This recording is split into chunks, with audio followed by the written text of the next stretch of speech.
hindi ito Sumba, kundi Sumbalamon. Ayan, mayroon kaming pagkain. Ayun, yung mga Sumba girls. Hirang sa nakakain.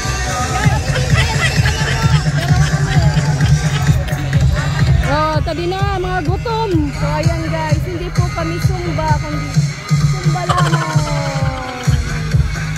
Ayan, mga gutom sila guys. Ayan guys, nag-picnic ang mga dynamic star. Mga gutom.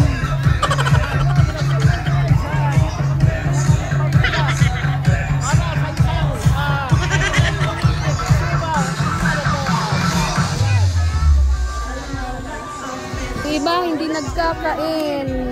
Yung grupo lang namin ang kumakain.